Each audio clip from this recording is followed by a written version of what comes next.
Let's talk about it. The Giants go into Cleveland. The Giants win. A big-time win for a team in the position that they were in at the time they were in. The Giants walk out of Cleveland with a real hard, grinded-out, old-school football win, okay, to save their season. And major players stepped up. And you know what's crazy? That there's part of this fan base that's not happy about it. And this is what I talked about over the summer. The fans that have lost so much, that became so negative, that they literally enjoy being unhappy. There are a lot of people like that in the world. Those are dangerous people.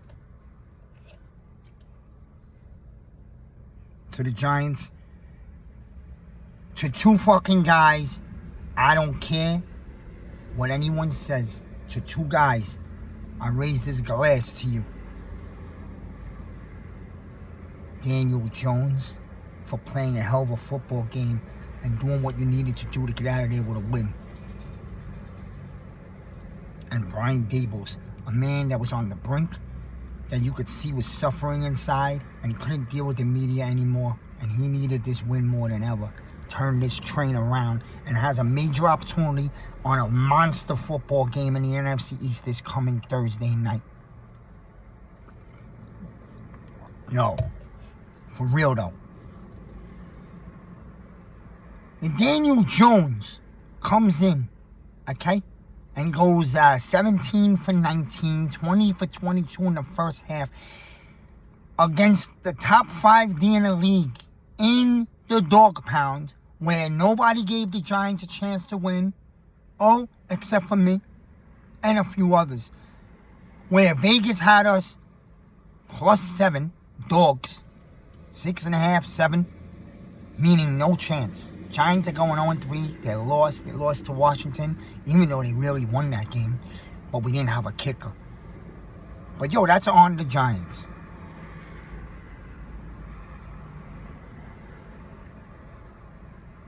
Jones has a sick half. Jones throws a touchdown to Neighbors in the corner of the end zone that right now looks like the most beautiful touchdown in the league this year. Did Neighbors play a major part in that? Most of it? Yes. He's ridiculous. He's a sick athlete. He's a beast. He's Odell Beckham all over again. Hopefully minus the fucking Broadway baby act. Okay? Truth be told,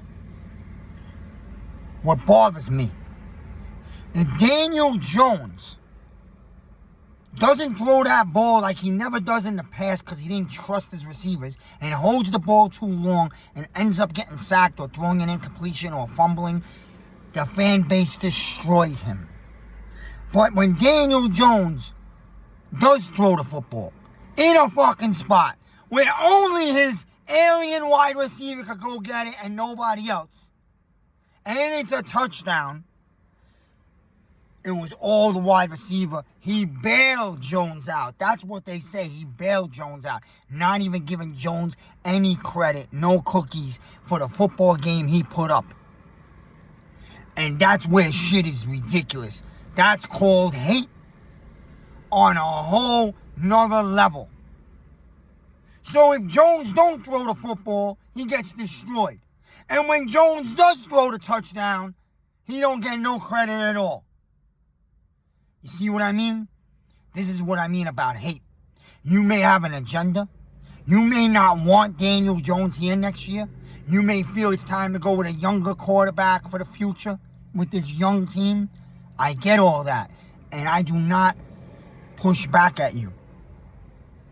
But when you don't give Jones any credit, and all you fucking want to do is look to poo-poo him, like, oh, he played a very good half of football. You see, that's undermining him.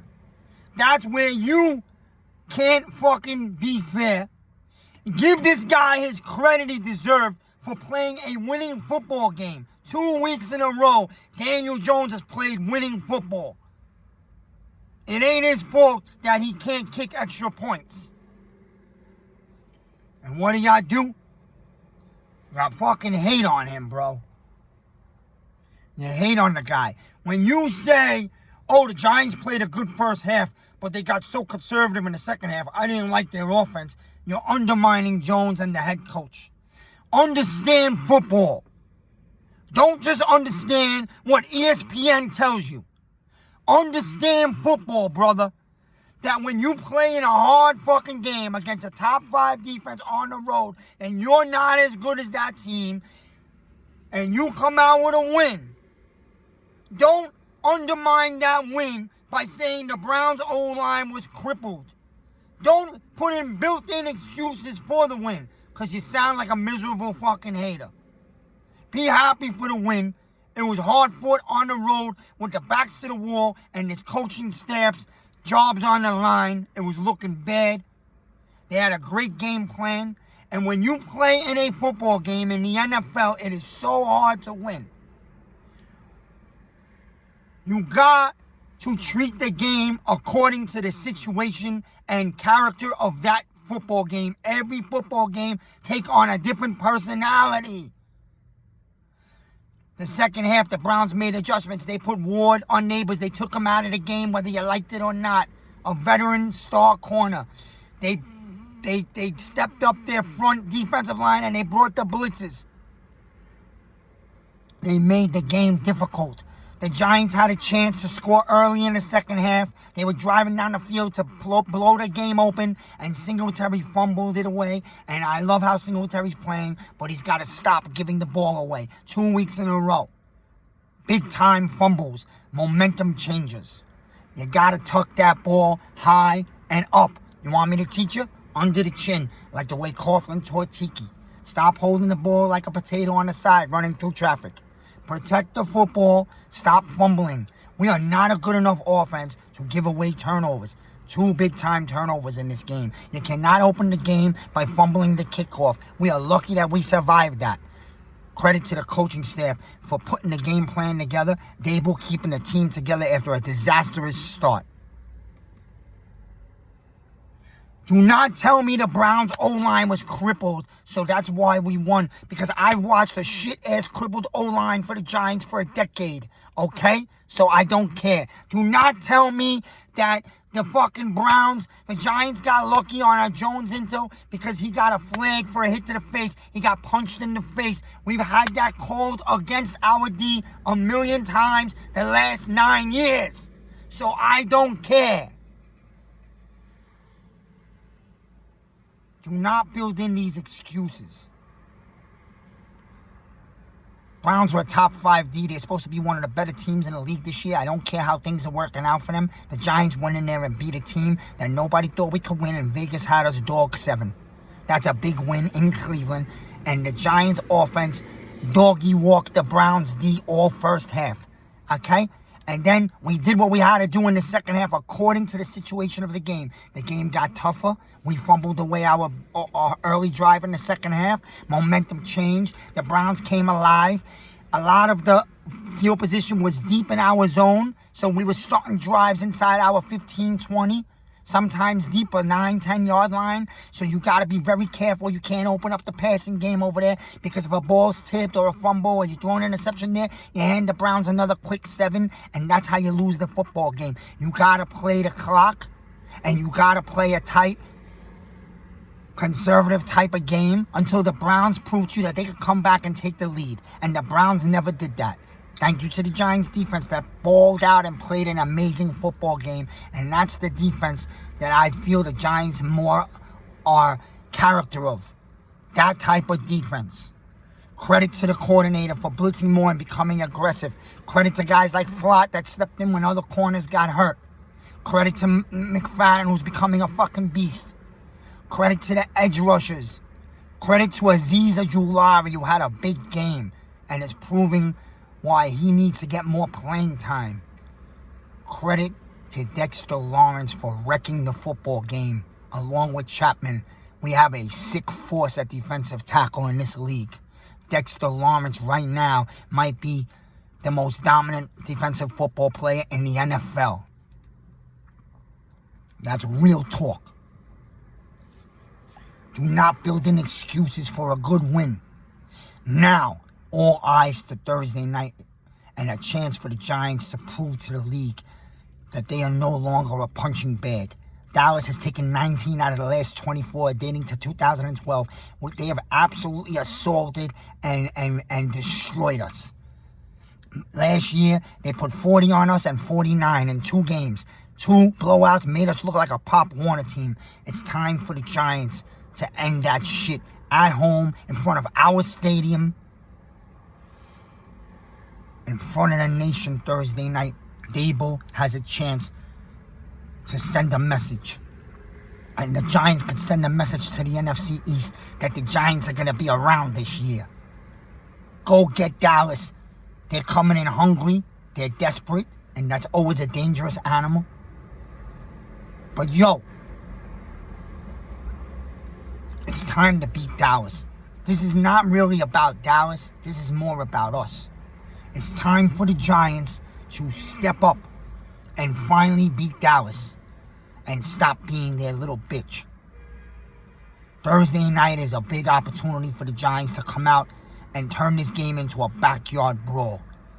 How are they going to do it? I don't know. That's what the head coach is for. Run a little, take some shots down the field, play a smart football game. Don't make any turnovers and let the Giants defense play Giant defense. You can't blitz all game. You got to pick your spots. And yo, Dable, go find the fucking kicker. Because you're going to need a field goal kicker to win football games. So go bring in a veteran kicker from somewhere. And it doesn't hurt to throw in one little trickery play somewhere. Give me something. A reverse. An end around where the receiver throws it. A flea flicker. Let's pull off a little trick. I don't know. A fake punt maybe at midfield. Yo, you're going to need one. 27. That's the number in my head. 27 points can win the game versus Dallas. Go get me a 27-24 win. Coughlin. Daniel Jones. Behind a revamped strong O-line. Singletary hold the ball. Involve Tracy Jr. a little more. He looks fast on the outsides. Let's get T.O. involved in a couple of post routes, another screen or 2. Get creative here. Use Neighbors as a decoy, not just as the guy that gets the ball all the time. The whole league is now going to zone in and shift to Neighbors' side. Fake some screens to him and throw the ball the other way to Hyatt. Even if it's a screen pass, get the ball to Hyatt's hands. Robinson. Fake an end around to Neighbors. The entire defense is going to shift that way and then throw the ball to the other side. This is how you use Neighbors, not only with the ball, but without the ball. There's things to be done, and if Dable's that offensive guru, he knows what to do. I trust this coach. I said that last week when we were 0-2. I told people, sit back, relax, let him have his season. I'm not going to do this whole draft next year talk, the who's going to be the GM, the coach. In my mind, Mara committed to 5 years to these guys, and I think he's going to see them through 5 years. Who's going to be the quarterback? I don't fucking care. We talk about that in the offseason. Right now, the New York Football Giants have a season, and Thursday night, the Giants have a big showdown in the NFC East, and it's been a long time since we could say that. It's an opportunity to send a message.